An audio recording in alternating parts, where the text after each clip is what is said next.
Morning, Pramila Mukherjee আরেকটি ব্লগে তোমাদের অনেক স্বাগত। তো এখন সকালবেলা থেকে শুরু করছি। আজ হচ্ছে বৃহস্পতিবার। তো বৃহস্পতিবারে আমার তো এমনিতে ঘরে পুজো দেওয়া কমপ্লিট। তো চলো, পুজো টুজো আর শেয়ার করি না, কারণ পুজো শেয়ার করতে নেই। আগে অনেক ভুল করেছি, এটা আর কখনোই করব না। তো তারপরে আমি চলে যাব এখন রান্নাঘরে। তাহলে চলো, ব্লগটা দেখতে থাকো। বিশেষ কিছু করব না। তো আজকে রান্নাঘরে চলে এলাম। কালকে রাতে হাজবেন্ড চিকেন এনেছিল, ওই রান্না করেছে আর আমরা খেয়েছি।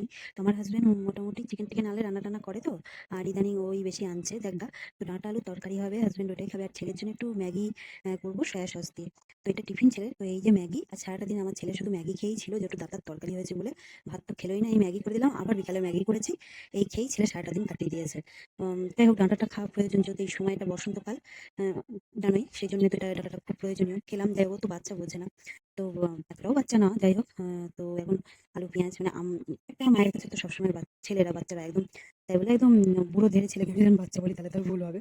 তো আমার ছেলে যতটুকু হয় সেই হিসাবে মানে মানে ডাঁটাটা খাওয়া কতটা উপকার বোঝে না। তো আমি এখন ওর জন্য ম্যাগি করে দিচ্ছি, ম্যাগি খাবে। তো এই যে তেলের মধ্যে লঙ্কা পেঁয়াজ আলু এগুলোকে ফ্রাই করবো। ম্যাগি নতুনত্ব কিছু না। তো আমি এভাবে করি। আর ম্যাগি করলেই যেন একটা আনন্দ, খুশি। কারণ ম্যাগি আমার খুব ফেভারিট মানে খাবার। তবে অবশ্যই এটা আমার জন্য করছি না, আমি ভাতই খেয়ে নেবো, ছেলের জন্যই করছি। কিন্তু আমি যে রান্নাটা করছি এতেও একটা মজা। মানে ম্যাগি চাও, এই শব্দটার পেছনে আমার একটা দারুণ আনন্দ লুকিয়ে আছে। তো চলো, আমি ম্যাগিটা ছটপট করে রান্না করে দিই। আর আজকে যেহেতু মানে সেরকম কিছু নেই, তাই এটা খুব ধীরে সুস্থে করার চেষ্টা করবো, যাতে খুব তাড়াতাড়ি হয়ে যায়। এই যা। তো আমার মোটামুটি আলু এই পেঁয়াজ এসব দিয়ে ম্যাগিটা মোটামুটি রান্না প্রায় হয়েই এসেছে। তো তারপরে মানে দেওয়া হয়ে গেলে এবার একটুখানি নুন দেবো আর হালকা হলুদ দিলাম। যেহেতু আলুটা দিয়েছি, হলুদটা না দিলে ফ্যাকাশে ফ্যাকাশে লাগবে, সেই কারণে একটু হলুদটা দিলাম। আর তারপরে ম্যাগিটা তো সেদ্ধ করে গেছিলাম। ম্যাগিটাকে সেদ্ধ করার সময় একটু লবণ আর একটু তেল দিয়ে দিয়েছিলাম, কারণ কি ওই যেই ম্যাগিটা নাহলে একদম চিপে আটকে থেকে থাকে, সেই ক্ষেত্রে। তো এইভাবেই ম্যাগিটা আমি রান্না করি সচরাচর।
বেগুন আর কিছু তোমার বাদাম ভাজবো, আর হচ্ছে হাজবেন্ডের জন্য একটু একটাই অল্প করে ভেন্ডি ভেজে দেবো, কারণ আমরা কেউ ভেন্ডি খাই না, ছেলে আমি। তো ওকে কি শুধু ডাঁটা আলুর তরকারিটা দেওয়া যায়? তাই একটা একটুখানি বেগুন ভাজা, একটু ভেন্ডি ভাজা আর ডাঁটা আলুর তরকারি, আমরা তো এই দিয়েই আমি তো এই দিয়েই খেলাম, কারণ ছেলে তো আবার সেই ম্যাগিই খেলো। তো আমি একটুখানি আবার একটু পাঁপড় ছিল, তো সেটা পাঁপড়টা ভেজে নিচ্ছি, এই পাঁপড় দিয়ে খাওয়ার ইচ্ছা আছে একটুখানি। তো চলো, আমার এই দুবেলার মোটামুটি যে সকালে জলখাবারে আর দুপুরের এই খাওয়া হলো। কাল যেহেতু চিকেন কিনেছিল, খেয়েছিলাম সকালে। কালকে বললাম বাটা মাছ এনেছিলাম, তোমরা আগেকার ব্লগে দেখেছো। তো কালকে ওই সকালে বাটা মাছ আর রাতে চিকেন হয়েছিল। তো আজকে বৃহস্পতিবারে আমরা নিরামিষ খাই না, তবে চিকেন আমরা খাই, মানে খাচ্ছি না, আমি ইদানিং যাবত চিকেনটা খাচ্ছি না। আগে বৃহস্পতিবারে যাই হোক ভুল শুট করে খেয়ে ফেলেছি, তো এখন বৃহস্পতিবারে চিকেন খাই না। তো এগুলো রান্না বান্না হয়ে এসেছে আমার প্রায়। এ দেখো, এবার হাজবেন্ডকে খাবারটা দিয়ে দিলাম। তারপর বানানোর পর আর মানে তোমাদের সামনে আসা হয়নি। আজ সেরকম কিছু বানানো হলো না, কারণ কাল রাতে হাজবেন্ড চিকেন এনেছিল, আমরা খাওয়া দাওয়া করেছিলাম ওটাই। তো ওই রান্না করেছিল, ওই এনেছিল। তো আর সকালে ওই একটু ডাটা ঝোল পাতলা করে করলাম। ছেলের ওইটা টিফিন হলো হচ্ছে ম্যাগি করে দিলাম, তোমরা তো দেখলেই। আর এই যে এই সময়টা এখন বেশ ভালো চড়া রোদ উঠেছে। আমি এলাম আজকে একটু লেট করে, কোনোদিন আমি তাড়াতাড়ি আসি সাধারণত। তো এই সময়টা এইভাবেই কাটছে এখন। চারিদিকটা সত্যি এত আমের মুকুল হয়েছে, আমার খুব ভালো লাগছে দেখতে এই জায়গাটা বিশেষ করে। তোমাদের কালকেও দেখিয়েছিলাম। তো চলো আবার পরে আসছি। সকালে রান্না বান্না করার পর আমি এখন একটুখানি ইয়েতে মানে আমাদের সামনে যে মন্দিরটা আছে, তোমরা তো সবাই জানো, বহুবার দেখিয়েছি, দর্শন করিয়েছি, মন্দিরে এসেছি। আমাদের মতো লোকেদের কেন ভিউজ যায় না জানো? আমরা বাড়ির কেচ্ছা ভিডিওতে শেয়ার করি না, অ্যাকচুয়ালি আমাদের রিয়েল লাইফের খারাপ জিনিসটা শেয়ার করি না, ওর জন্য আমাদের ভিডিওতে ভিউজ নেই। তার জন্য কোনো দুঃখ নেই, যতই ভিউজ না হোক আমি কিন্তু আমার কন্টেন্ট ডেলি ব্লগ রোজই পোস্ট করে যাব, এটা আমার নিজস্ব ব্যাপার। আর আজ না হোক একদিন না একদিন নিশ্চয়ই হবে, এটা আমি মনে করি। আর আমি সবসময় পজিটিভটাই সবসময় তুলে ধরতে চাই, কারণ মাইন্ড সবসময় পজিটিভ দিকটাই করে। আমি যদি পজিটিভ ভাবি, আমার সাথে পজিটিভই হবে, আমার সাথে ভালোই হবে, এটাই আমি জানি। আর আমার চারপাশের মানুষগুলোও ভালোই হবে।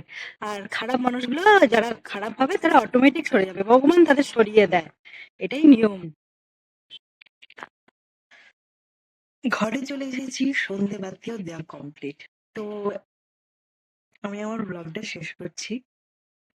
যদি ভালো লাগে তো লাইক শেয়ার কমেন্ট সাবস্ক্রাইব করে পাশে থেকো।